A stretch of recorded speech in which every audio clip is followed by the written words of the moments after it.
Welcome to the NPRN Grant Center Ask Me Anything webinar hosted by the right team. My name is Alana Powell. I'm a community manager for the Nonprofit Resource Network, which is the digital hub for Santa Barbara County nonprofits. Before we begin, I have a few housekeeping items to go over. First, I would like to let everyone know that this session is being recorded so that we can share it out for folks in the future to learn from this incredible session today. So if you feel more comfortable keeping your camera off, feel free to do so, although we would really love to engage with all of you face to face. And then second, I want to remind our community of the upcoming Development Director's office hours. This is happening tomorrow morning, Thursday at 9 a.m. The roundtable will be focusing on ways to maximize year-end giving, as we all know how important that is to our missions.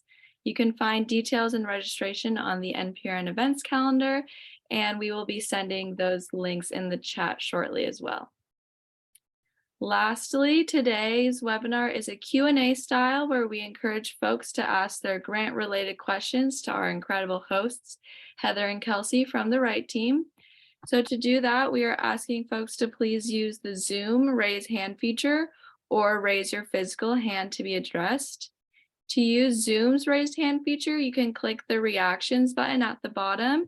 It has a smiley face and a plus arrow. Once you click into there at the bottom, you'll see a button that says raise hand, and that will let us know that you have a question to be addressed.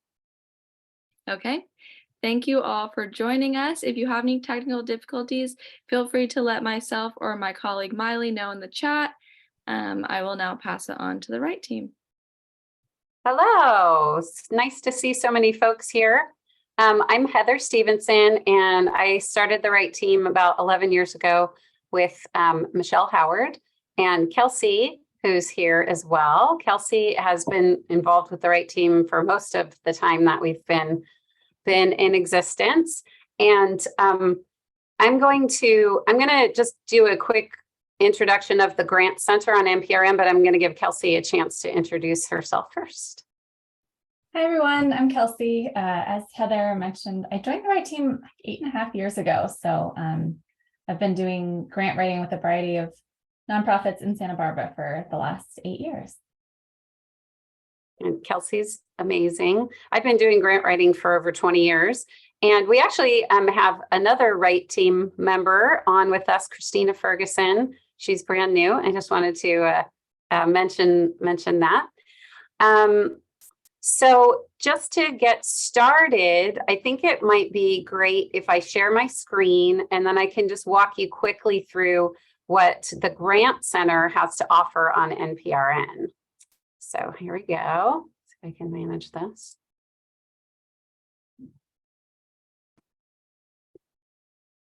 Okay, here's NPRN, and to find the Grant Center, you go up to the top to Resources and then click on Grant Center. And then you'll see the three main things that the Grant Center has to offer down here. And I'm going to go from right to left. The Grant Writer Directory, we put this together fairly recently because the right team gets so many calls for wanting help with grant writing, and we just can't accept all of the work. So we are constantly referring out, and we realized there wasn't an up-to-date Grant Writer Directory. So we started this, and lots of folks put their name and information on this sheet. You can see there's quite a few folks in here. And wow, there is a lot. Keeps going.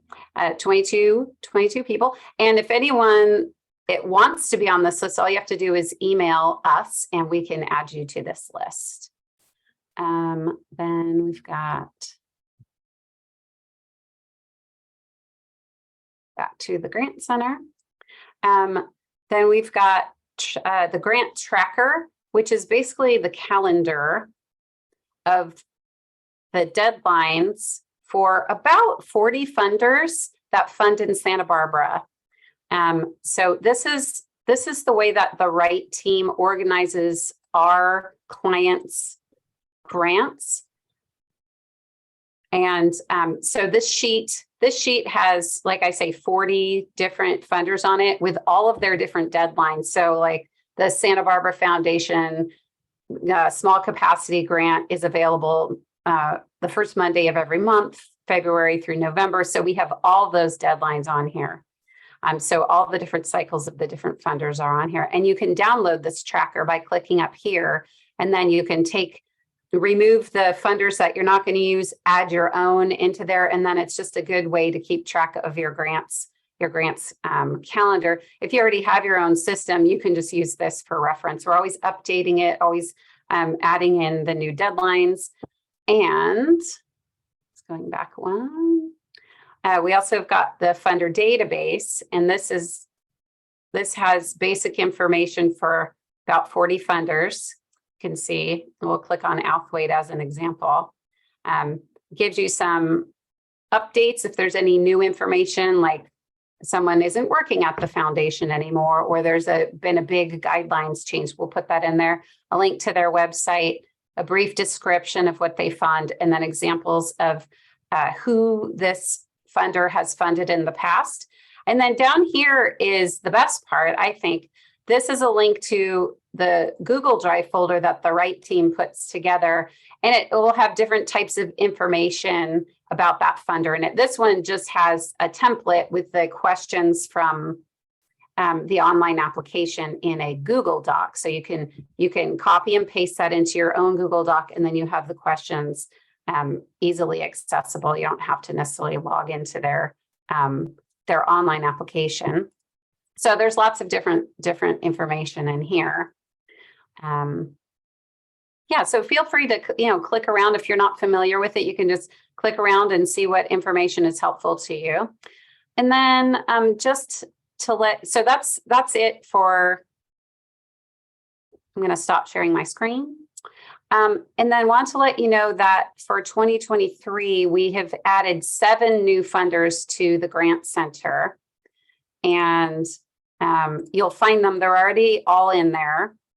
And just to let you know what they are, one is the S. Mark Taper Foundation, which is located in Los Angeles, but they do some funding in Santa Barbara.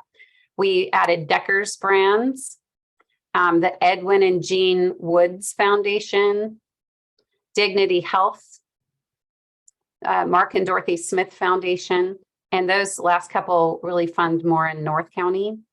And then a couple in Ventura County, the Smith Hobson Foundation Fund and the Swift Memorial Healthcare Foundation. So you'll find those. We're always trying to keep the Grant Center dynamic, growing, and relevant. And I love it when sometimes folks will email me with a correction about something that we don't have quite right, or a suggestion for something new to go in there. And we love getting those suggestions. So please feel free to email us. So that's the intro. And now we're open for questions. So you can go ahead and raise your hand electronically or raise your hand physically, and we'll get your question out there. Or you could type in the chat box. We'll look at that too.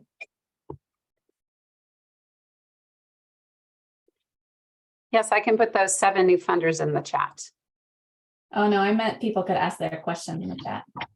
Oh, yeah. Sorry, Someone just did. asked that in the chat after your suggestion. So here are the new funders. I have a question. Yeah. Hi, I'm Catherine Emery with Santa Barbara Audubon Society. And we are curious to know if you have a list of grantors that do core operations in addition to the Hutton Parker, because I'm personally writing the grants for our organization, our nonprofit right now. We have environmental conservation education focus areas. And a lot of the grantors have a specialty, of course, a priority. But we were wondering if you know of any others besides Hutton Parker that are core operations that we could possibly apply for. There are others, but again, even if a funder is funding core operations, it still, as you mentioned, needs to be within their interest area. So, on the, sorry if you can hear the dog barking outside. It's not my dog. So on the Grant Center tracker and in the funder database, you can find that information. And I don't know if I want to just go ahead and name a few off the top of my head right now, because I know I won't be able to cover it just off the top of my head. But there are funders who will do that in Santa Barbara besides Hutton Parker. Yeah, for sure. Kelsey, do you have anything to add to that? It's a good question. It's kind of the everyone wants a general operating grant. Who wouldn't like that? And a lot of funders do. I'm trying to think, do we name that in the grant database, or is that something you have to look in their guidelines, Heather? I think some of it is in the funder database, but mostly you do need to just look in the guidelines. Yeah, we don't have things organized that way. We have been asked about categorizing it so that it's like a searchable database. Well, look up who funds animal welfare, who funds social services, but we haven't done that, partly because mostly because it's such a small number of funders that we have in the database that it isn't really that hard to kind of scroll through them and see and look at each one. That's why maybe that's something that we'll do in the future, though. Especially now that we're up to 40 funders. It used to be, 28 and then 30. And so it's been growing. So maybe it is warranted at this point. Yeah, and another place you can find that information is on Foundation Directory Online. They'll usually name the types of funding that those funders offer. And that's if you don't have a subscription to that, it's available if you go to the library. Thank you.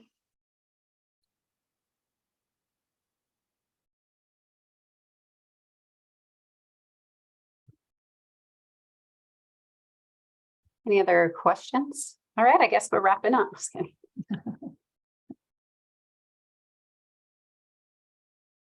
If people don't have questions, Hi. Oh, go ahead. Go ahead. I actually do have a question. And you may or may not be able to answer this, but you said we could ask any question. So we had an individual who was assisting our agency with writing grants, and she partially submitted to one of the funders, and then she just quit and did not provide an access code, which was needed to complete everything for submission to the funder. And so I panicked. Anyway, I completed everything. I provided all the documentation in an email. I sent it to the grant manager's email address. I phoned the office. I spoke to 2 different people. And I haven't heard back. I know this is very outside of, because this was an online submission, and I pleaded, and I just don't know if that's the right thing to do, or if there's some other thing that I could do in order to have them recognize. And I explained everything. I mean, she quit and left town. I can't even get a hold of her to get that access code. They will not provide me with a separate one because we already have one that's in their system. So I'm a little frustrated with that. So if you could shed some light on that, I would dearly appreciate it. Thank you. Well, are you comfortable saying who the funder is? It is the Wood Clayson Foundation. Yeah. Well, first, that is a bummer. I'm sorry to hear that happened. Yeah. Second, I think that's extremely unusual that you can't get into an online application if the grant writer leaves and you don't have access. Usually, people forget that login information all the time, and usually you just call them up or email them and they set you up with it. The Wood Clayson Foundation maybe is a little bit different. So you're talking about the access code that you need to get into the application at the beginning. Right. And it's part of the instructions, which when she left and just said, I'm out of here, she did not let us know that we needed that. Then I left for my own work board retreat. And then I'm trying at the 11th hour to get into this, and I'm reading the instructions, and there is one line: you must have this access code in order to submit. And so I desperately tried to find that information from our staff, could not get, I mean, we looked through everything. Yeah. And so, yeah, we're kind of Well, at that stage. They have funded us in the past, so I'm keeping my fingers crossed. yeah, so I would just say, you know, if you can certainly contact me after this webinar if you want some more specific feedback, but I would say you did all the right things. Communicate with the funder is always the way to go. It's always it's usually the solution to any of these problems. Emailing or contacting their IT or phoning. Yeah. Okay. So Thank you. feel free to email me after if you'd like, though. Okay, thank you so much. I appreciate Sure. your help. Absolutely.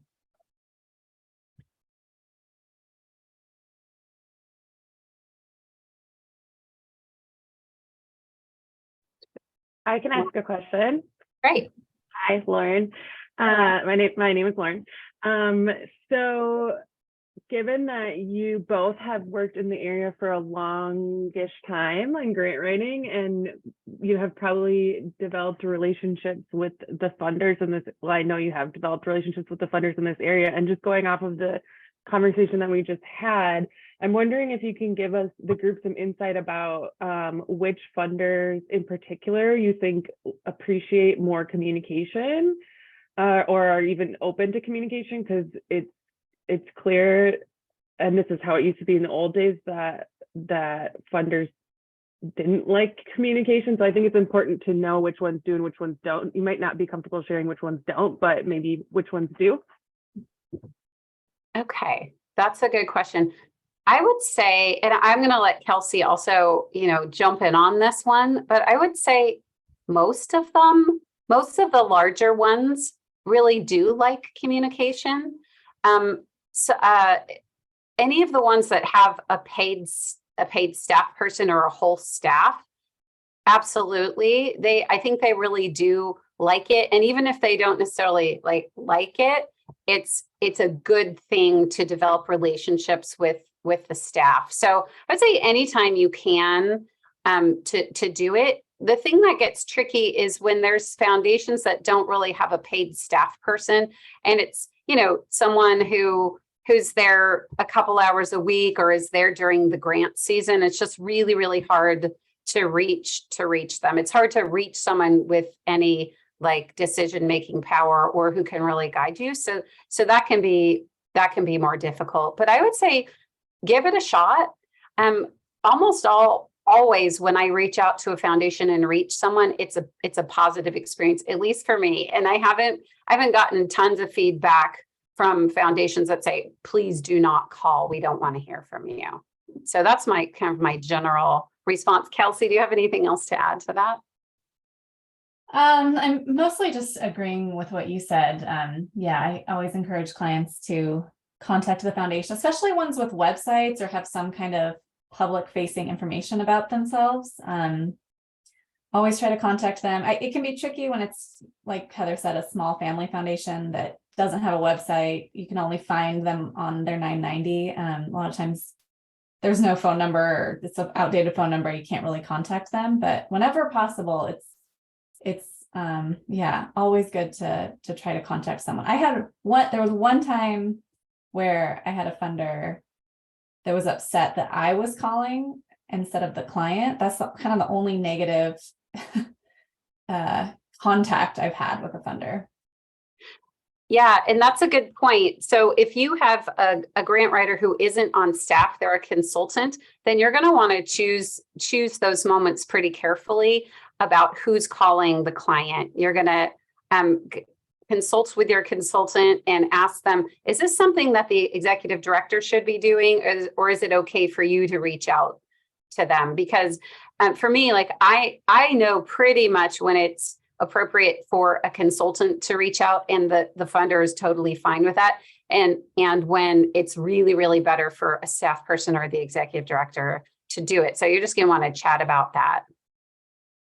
And the other thing is, when Kelsey was speaking, I thought about sometimes you can find a phone number on a 990, and sometimes that's the Family Foundation's home phone number. So that can be a little weird. I have called those a few times, and it can feel jarring probably to the person because you're calling them at home. Sometimes they're fine with it, but I would say that in that case, emailing is pretty much always a safe bet, reaching out through email.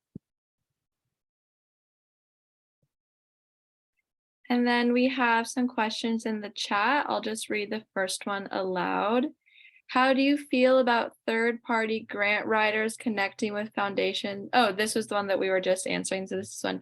Do you have any advice for breaking into grants that are invitation only? That's a great question. Yeah, there's a lot of those.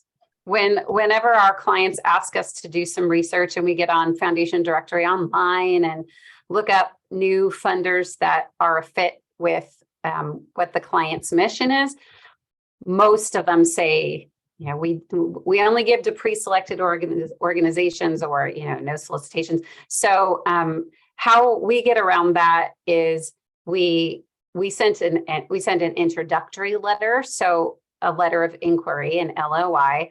You could send a 1 to 2 page letter to those types of foundations, just introducing the organization. I wouldn't necessarily ask for a grant in that, because the point is basically requesting permission to submit a grant application, but at the same time, you're really sharing quite a bit about what the organization does so that they understand what it is they're going to be saying yes or no to. Now, 90% of the time, there's no response from the funder at all, but every once in a while, you're going to get yourself a new prospect. So it's definitely worth doing. And you might need to send out, you know, 10 of them in a year to get one positive response back.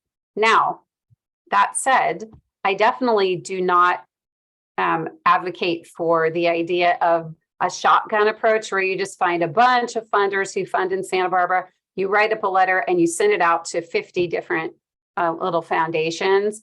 I think that's a waste of your time, and it certainly is a waste of the funder's time to have to get a letter like that, respond to it or not.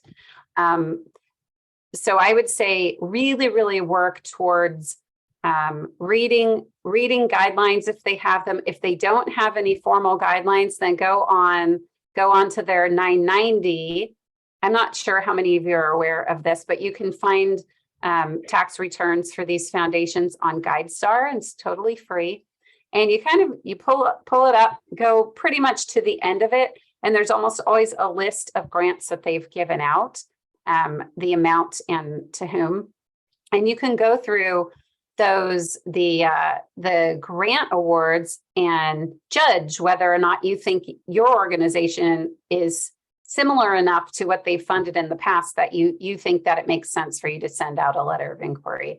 So really try to dig in as much as you can before you go ahead and send off that letter of inquiry. And the fastest way, honestly, to eliminate funders from your possibility list is to find out what their geographic limitations are, because a lot of these funders might say, and on Foundation Directory online, they might say, we fund all over California. But when you actually look at where their grant money is going, you're going to find, oh, they only fund in San Jose and Ventura or whatever. And if there's 0 grants given in Santa Barbara County, if that's where your program operates, then honestly, I truly would not bother unless you have a personal connection to that foundation, and you know for a fact that they are super interested in your mission or super interested in your organization in particular, because there's a personal connection there. Did that answer your question? I was in the chat. Oh, I was just going to add a couple more thoughts. Yeah. I kind of, for the foundations that say no unsolicited requests, I think of them I break them out in my mind as ones that have websites and say that, and then I take that a little more seriously because I think they really mean it, versus if it says that in their 990, I don't know if they really mean it or not, or if they just checked a box somewhere in the 990. So for the ones that don't have a website, and I look at their 990, and like Heather said, I see, okay, they fund similar organizations in Santa Barbara. They fund, they're giving away enough money that it seems like they have the capacity to give the amount we need. And they say no unsolicited requests, that in that case, I'll go ahead and send a letter of introduction, and I'll try to name why I think they're going to be interested in this client in the letter. So in the letter, you could say, we appreciate if it's the Audubon Society that you're, interested in conservation, and we see that you funded, maybe not name the other organizations, but you're interested in this area. And for that reason, we'd really like to introduce ourselves and start a conversation about, a grant, but not directly ask, like Heather said. And then if it says on their website that they don't accept unsolicited requests, I generally just believe them and kind of don't bother, unless they have, sometimes they'll have a form where you can say, we don't accept requests, but you can fill out this short form and we'll get back to you if we're interested. And then I complete the form. And especially if it's like a nationwide funder, a big foundation that funds all over the country, and you're based in Santa Barbara, I would believe them that they don't accept unsolicited requests. Good point, Kelsey. But the Mosier Foundation is a good example of that. If you make personal contact with the Mosier Foundation, have a conversation, and then you submit your 1-page, summary of your program that they're going to keep on file. If you make personal contact with them and send that letter, then you're going to have a much greater chance of them responding, because then you're more on their radar. So it's kind of a combination of those last two topics we talked about. And then I have a question to relay from the chat. It says, are we at a point now where email is just as good or better than snail mail for contacting prospects? Yeah, in a word, I would say yes. For almost every funder, if you have an email, yes. Kelsey, do you agree with that? I would say it depends, because a lot of for the most part, hopefully, yes. I wish. And a lot of the private family foundations, the only access we have to information on them is through their 990s, and there's not always an email there. So in those cases where they don't have websites, they're just, all we know is from their 990, I think we still have to send snail mail. For sure. Yeah. If there's no other way to contact them.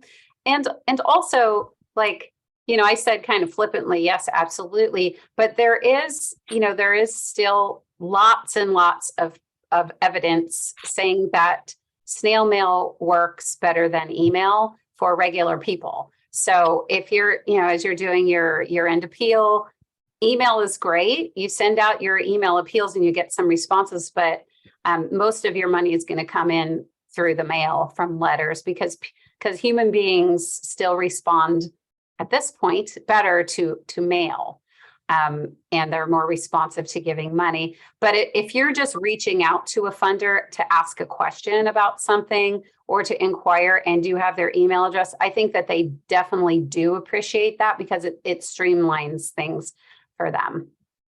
Yeah.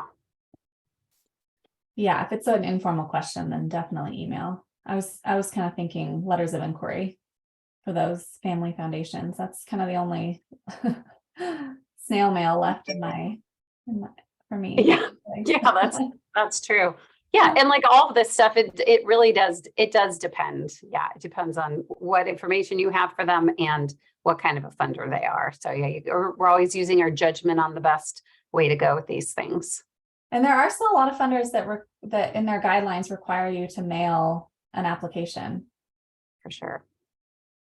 And that's the highest ideal here is follow the guidelines. Always do what the funder says, because they have their guidelines for a reason. This is what works for them. And as folks trying to receive grants from them, we want to be respectful and follow the rules as much as we can to make it easier on them to give us a grant.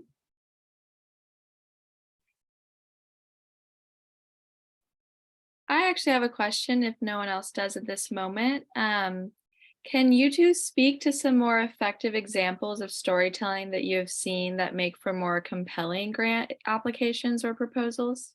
Yeah, yes. Storytelling. Storytelling is so helpful in everything, but in grant applications, it's really critical because, first of all, you've got folks who are receiving maybe hundreds of proposals, and these are human beings who actually have to sit and read this stuff. So the more you can bring to life what it is that you're offering to the community, the more they're going to understand it, the more it's going to resonate with them and move them emotionally, and then perhaps help lead them to give you a grant. There's a few ways to add storytelling. One of my favorite ways is to find quotes from really happy customers, clients. So talk to the people who you've served and get testimonials from them saying how great your services have been, and just pop those in throughout the grant application. You can have quotes and testimonials. You can just have stories. You can talk to program staff and ask them to give you some stories about clients that they've helped. And then you write up a short little blurb about that and you pop it in there sort of as an example of what you're talking about. Another thing that it's subtle, but it's kind of like the words that you use and the way you put together your sentences can make it feel more storytelling. So you want to be a little bit more conversational, try to get away from the jargon that we tend to be dragged into as a community, as the nonprofit community. We like to use efficient language, but unfortunately, efficient language can end up sounding like jargon and nonsense to people who aren't in our field. So using conversational language, thinking about what you do as a story. Here's the reason why we're doing this. Here's this problem that we realized is in existence in Santa Barbara, and here's what we're doing to fix this problem. So you're telling an exciting story. Another thing you can do, and we have a blog post. I don't know if the blog is still up at NPRN, but we did have a blog post about this in the Grant Center a while ago. But you can, instead of when you write your grant, instead of just having categories like community outreach, programs and services, and then describing them, write it as a headline instead of as like a header. So put a verb in there like we help homeless people get back into housing, or something like that, rather than programs and services, so that when somebody is glancing through your proposal, maybe skimming, they read the headline and they get information from it. They don't have to read necessarily all the details below it. You're telling a tiny little story in your headline, just like you would see in a newspaper. So those are some ways to get storytelling. I think photos are fantastic. If you can manage to work photos into your grant proposal, it's amazing. Or into your reports. I love using photos when I send a report to a funder. And years ago, I used to steer away from putting photos in the actual proposal. And now if the funder allows it with their formatting, I'll just pop photos right in there to again, tell a story visually of what it is that you're talking about. Now, with all these online applications, you're not going to be able to, pop a photo in the middle of a paragraph, but you could create a photo collage with captions that talk about what each photo is, put them together in a PDF, and then upload that at the end to, sometimes they'll allow you to upload, something extra, and you can put photos in there. So I would tell the story in as many ways as you can. Kelsey, do you have things to add to that? Yeah, you covered a lot of it. I would say the right team, we really try to put together proposals that are interesting for the reader. I often think of my reader when I'm writing, and I think, okay, this person's probably worked all day, they're probably volunteering their time, it's probably late at night, they're probably tired, they're probably only like 20% concentrated on this. And I try to use really short sentences, really easy language to follow, like Heather was saying. I try to make it easy for someone to get through the 6-page proposal or whatever it is. I have one client that inserts quotes in like every question, like the introduction, there'll be a quote following it. If it's a youth program, they'll get quotes from like teachers, from the students, from program staff, and just throughout the proposal insert these little anecdotes and stories. And I think that really helps the reader connect with what you're actually doing and not get lost in like dense jargony language that is a lot of grant proposals. So in terms of storytelling, I would just try to really think about the person who's on the other end and who's going to be reading it, and try to help them understand what you're doing and keep it simple for them.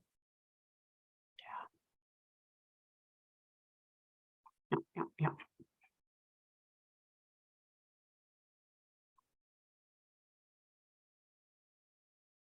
Other questions? Hi, I have a question. Yeah.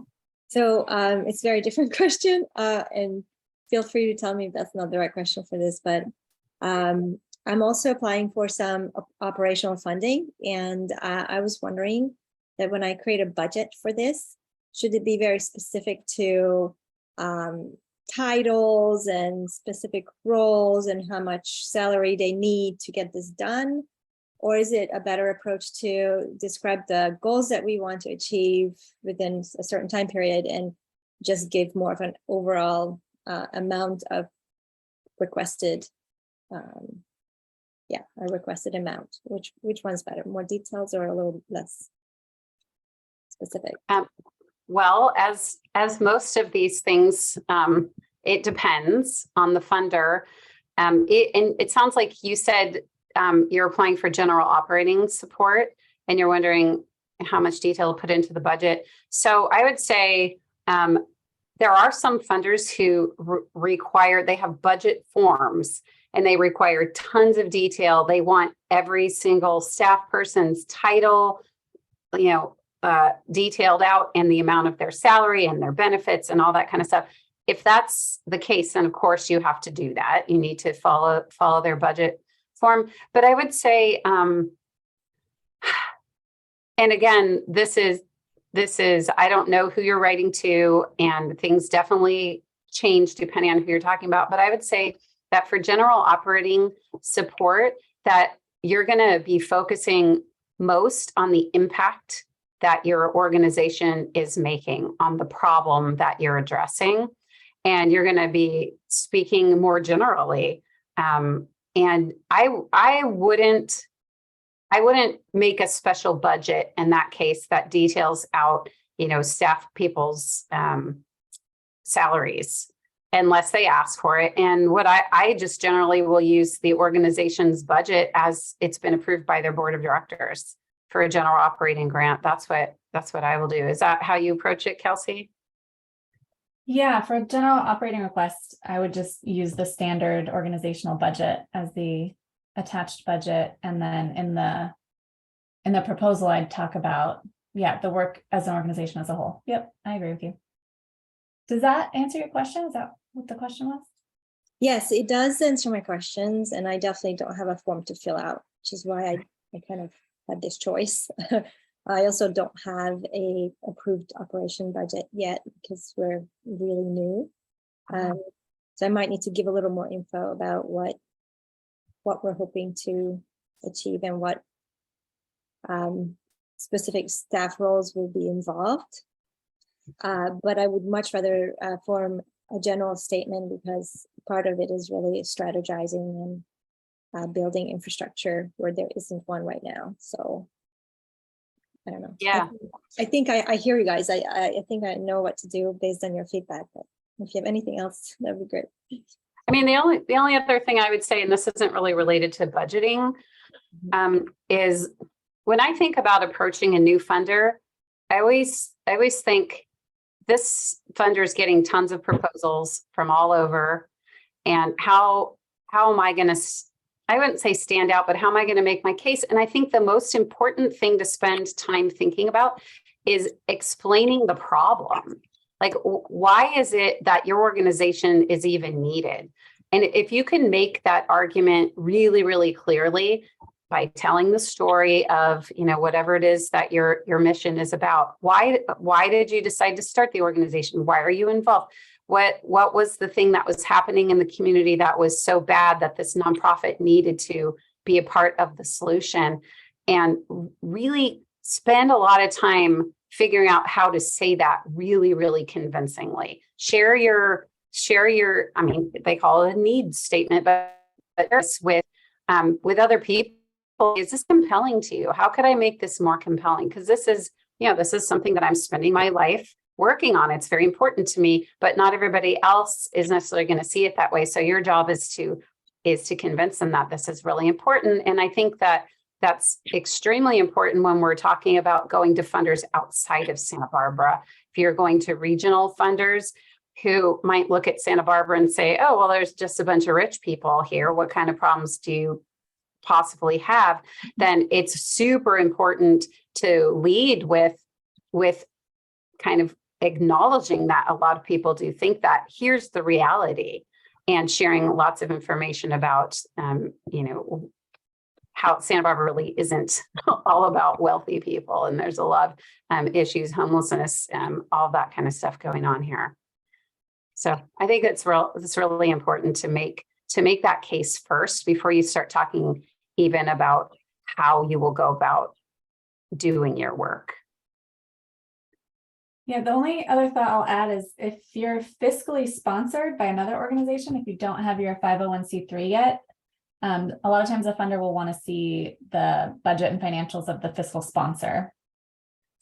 Right. Yes, I am fiscally sponsored. So it could be that you can provide your fiscal sponsor's budget with a note that like you're still working on developing yours. Okay, that sounds great. Thank you. And that can be a double-edged sword too, because it can be great to have that support of your umbrella organization. But if it's a large organization, maybe it's a multi-million-dollar budget and you're presenting that as your budget, then they're going to see you very differently than you are. So you have to be really careful that you present your section of it really clearly as this is what we're dealing with, this small budget, not all of this. So it can be a little tricky. I guess I could probably point out what the fiscal sponsorship isn't providing us, because that's a very narrow part that they are supporting us with, and then we have to develop all the rest of the infrastructure around that. So maybe I could explain that better. Yeah. Sure. My advice in general is to be really clear and straightforward with funders. Like everything in your proposal, like the budget's really clear and straightforward. It matches really well with the goals. Everything makes a lot of sense and nothing's vague or unclear or kind of left out. And everything's really easy to follow. Okay.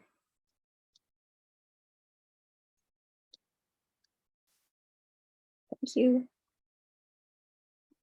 Thank you for these questions. I want to remind folks that they can raise their hand physically, virtually, or just pop in a lull to ask their questions as well. We have about 15 more minutes here. I have a follow-up question to the storytelling question I asked earlier. It is, to what extent do you recommend inserting data to showcase impact within these applications while not overwhelming the reader? And then after I see that, Anne Barina also has her hand raised next. Well, I think both Heather and I feel the same way about the data. It's good to balance it so you're not overwhelming the reader with a ton of statistics, but you're maybe picking 1 or 2 or 3 statistics in your problem statement that really highlight the problem and kind of ground the reader in what the problem is and back it up with a little bit of data, but without without kind of making it hard to read or hard to follow, or just like really dense, packed information. Yeah. And I think that you can take data points and turn them a little bit into a story. Or if you do feel like you want to include like 5 data points, then sometimes I will bullet point them out just so they're easier to absorb. It's still a lot, but I personally read bullet points a lot easier than I do thick chunks of paragraphs. So that's an idea. But yeah, balance for sure. And especially Heather was talking earlier about funders outside of Santa Barbara who might not be familiar with the demographics of Santa Barbara. So it's important to share why funding is needed, high percentages of low-income communities in different areas. So data is important. It's just like incorporating it in a way that's not overwhelmingly dense. Yeah. Did Anne Barine have a question? Yeah, so our organization is pretty small. We only have 2 staff. And one thing we've thought about is, trying to look into grant writing. And I'm wondering, like, sort of at what point do you all recommend getting like temporary grant writer staff, or just having folks in-house take on trying to find grants for the organization? Yeah, that's a good question. Can you say what type of organization you're with? Yeah, we're a student housing provider. So we're a nonprofit that has 5 buildings we own and operate. We're a cooperative, so it's all kind of like member owned and member operated, and staff is here to support all of the students and ensure that they have low rent housing. That's Okay, great. Oh, that sounds really great. I would say that for many, many organizations, it makes sense to start applying for grants. And it can, especially for a newer or smaller organization, it can make a huge difference in your operating budget to go from 0 grants to even a handful. It makes a really big difference. So if you have anybody on your staff who has a few extra hours a week, you could probably do it in 4 or 5 hours a week to start looking up some funders that might be appropriate and crafting some proposals. Then I think that it's super helpful. And it's really, when you first start a grant writing program, there's a lot of time and energy spent at the beginning to get your content written up, to do your research and all that. But once you have some basics written up, especially if you have a nonprofit that doesn't have a bunch of different programs, you do 1 or 2 things, you're going to write up some great paragraphs that you can just recycle over and over and over as you go forth and apply to different funders. So if you have someone who can spend that time at the beginning and knowing that it's not always going to be that many hours because you'll have your content developed and you can just proceed, I think that it's a very, very good idea. And it's a great idea to start with someone who's on staff doing it. But if you find that you're doing really well with grants and you don't have as much time as you used to keep writing these grants, then it might be time to look into hiring a consultant. I think that bringing on a grant writing consultant is very, very cost effective. It can be a lot less expensive than hiring somebody. And as I showed you at the beginning, there's a lot of grant writers in Santa Barbara. So you could look at our list that we have on the Grant Center and choose a few, interview them, and go forward in that way. One caveat I would say is you want to make sure that you are an organization that is somewhat fundable.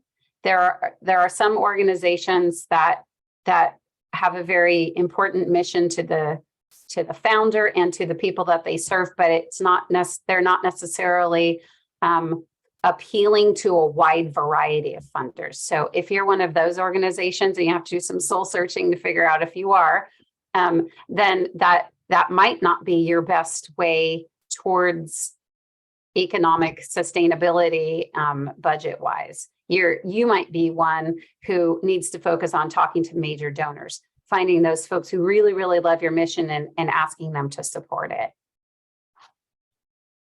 Great, thank you.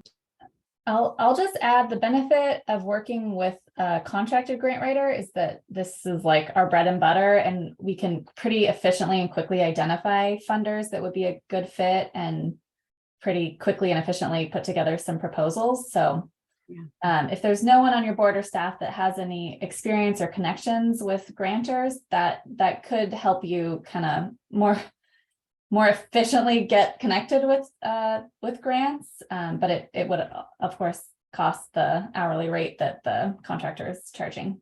So those are yeah, that's a great point. And we're finding, I'm trying to think of like, what is the range? I know some grant writer consultants in town charge $40 an hour, and it goes all the way up to $150 an hour for folks who have a lot of experience and maybe folks who are doing some complicated government grants.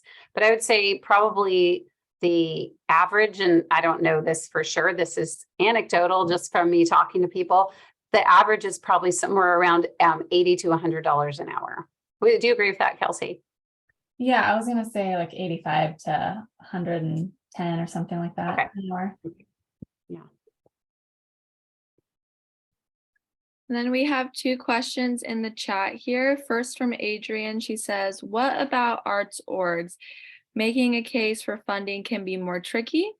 I want to open that up to Adrian to offer a bit more context as well if you want a more specific answer. And then we also have a second question when that one is finished. Kelsey, do you want to take the arts one? Well, I think there's a lot of funders out there that are very dedicated to the arts.